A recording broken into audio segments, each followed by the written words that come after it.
Dopamine is like a drug. That's why you can't get off your phone. Who am I? Like, what's my identity? You start checking your phone. Oh, maybe someone liked the photo of mine. People, possessions, performance. Or maybe someone followed me. Maybe someone probably messaged me. What the world defines to us as the truth. You're looking for the hit. You're like a drug addict. It's actually empty.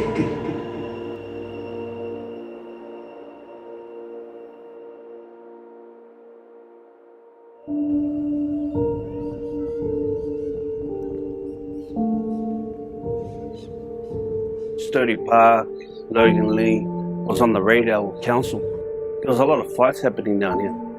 A lot of antisocial behaviour, a lot of young people getting into drugs and drinking in the park. So it became quite an unsafe place.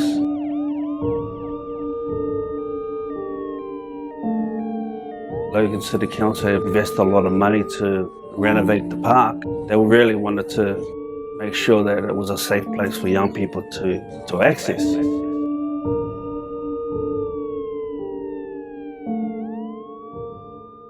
Rekon actually is short for reconciliation. In the word it talks about, as believers, we've been given the ministry of reconciliation. In other words, it's our role to, be able to reconcile people back to God. It's also short for reconnect as well. So we sense that there's a lot of young people who are disconnected to the community, disconnected from other young people from different nationalities and cultures and races and things like that. So our goal is to try to reconnect them to be more productive member of the community and be able to connect them to one another. I feel like there's so many dividing walls, and our goal is to break those dividing walls down and be able to get all the young people in this area to be able to collaborate, build relationships, connections with one another. That's the goal. It became a reality really quick. I think because we got such strong leadership skills there, people with leadership qualities. It didn't take long for this to go how it's going. It all started at the beginning of this year. I had organised to take a few of my young people from my church to a youth conference. One of the preachers was preaching. I remember hearing God speak to me about contacting a friend of mine who was heavily involved in the community. I rang the guy and basically I said, listen, I know this is really random, but I really want to be available to be able to do something in the community. Do you know of any projects that are coming up? And he said to me, man, your timing is impeccable. I've actually been given funding to run a program in Logan. And so are you keen to come down and be part of it? And I said, yeah, of course. And he goes, so he said, listen, just come down and run some music workshops and then I'll introduce you to all the guys. So I said, cool. The following week, he rings me up and he goes, listen, sorry to tell you this, but I've just left my job. Just got offered a new role. And I'm thinking about canning the project, but I thought about you. And are you interested in taking the whole project on? And I went, yeah, for sure. So I went from just being asked to do a couple of workshops to actually coordinating the whole project. Very hot, mate. Jeez. So yeah, we're going to set up the DJ again now.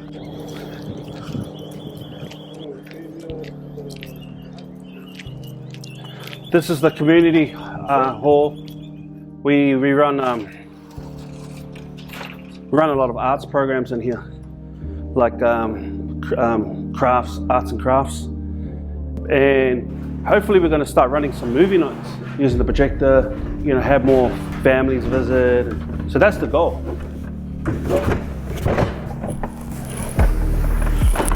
Check if it's broken. Oh, it's all right.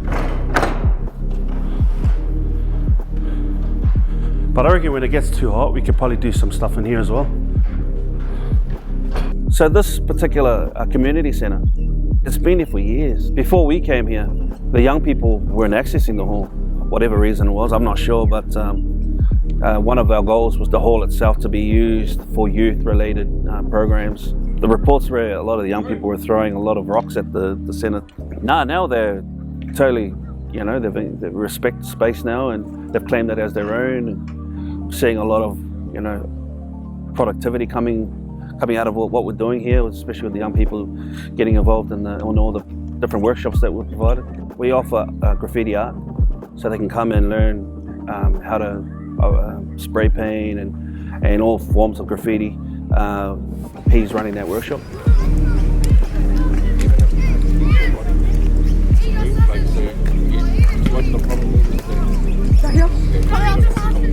Growing up in the 80s, breakdance and graffiti was huge in New Zealand. So it's pretty much when it came in, and the whole style of graffiti and hip hop in itself are the early days of breakdance, hip hop, and graffiti. So I was taken upon that straight away. The first time I actually saw a graffiti movie, I was just blown away. I knew that's what I wanted to do. So I did, and I did it underneath my house and in my bedroom, in the closets, and wasn't supposed to, but got in trouble for it. But it escalated for me, and as the trend came out in New Zealand, it really blew up over there. School, as a kid, I was more hands-on, so I was more of an artist, so I gravitated to it. And so all my maths books, my English books, my social studies books, all the title pages were all in graffiti, and I think I was a bit of a popular guy. I became popular because of it, and I started doing other people's title pages and maths books and all that sort of stuff for food, and so I sort of ended up charging people. We also have a DJ and music production workshop, which I deliver, and teaching the guys how to make beats, how to record vocals, and then teaching them how to DJ as well.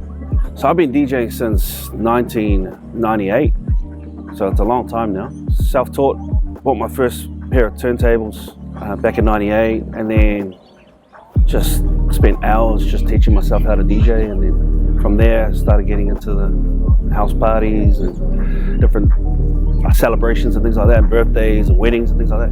And then I got into the club scene, and was DJ for a while in the club scene. I just give them a sort of a basic teaching of it. I really sort of base it on respect for the neighborhood. We've got a lot of problem with graffiti around here, so they put it into good use, and they sort of have a bit more of an understanding and scope on the ins and outs of graffiti. You want to be proud of what you do and where you do it. So I really get into the heads that it's not cool to go around scribbling on people's cars or their houses or the fences, and come here, come to us and be taught. Today we're doing the word nice. So the kids sort of emphasize the word nice, to be nice to one another, obviously. And it's a good attribute to have, to help people and just generally be nice around their community. But it's really a nice and easy plain word to see for them to actually expand on. And once they've learned to paint it, it'll stand out to them, and that's what we want. We want everybody to be nice to one another. Every week these kids are growing, and that's what pushes me. That's what fuels my heart, and that's what makes me come here. Because you see them you'll teach them one little technique, and then all of a sudden next week they're using that technique, they've remembered it, you know what I mean? Yeah, so P and I actually met this time last year. We just connected straight away because P's got a real passion to support and help young people as well. And then from there we talked about ideas of collaborating, putting our passions together to be able to help young people, and that's how we connected. And then with Jamie, who runs our sports workshops, it was the same thing. We connected basically because he's had a passion to support young people as well. Yeah, so Trix is a music artist himself. He basically opens and closes the venue up for us. But we've been able to partner with him to run some percussion workshops, and because he's really good at he's a drummer and a percussionist, singer, and so we're trying to utilize him more. At first it was a 10-week program, and it went really well. We saw a decrease in crime and a decrease of antisocial behavior. We saw a lot of young people interacting with one another, especially from different backgrounds, different cultural backgrounds, and the young people just didn't want us to leave. And so Logan City Council were able to source some more funding to keep us down here. So that's why we're still here. So the whole 1-4 partnership actually came through a good friend of mine, Andy. And so Andy goes by the name of DJ Maxwell. He contacted me saying that he was bringing 1-4 up to Brisbane because he's a concert promoter, and he mentioned that 1-4 were looking to donate proceeds from their underage concert to a not-for-profit or a charity, specifically to a charity that focuses on youth. And so I said, yeah, bro, that's what I do. We've got a charity that's, supporting youth in Logan City and all across Brisbane.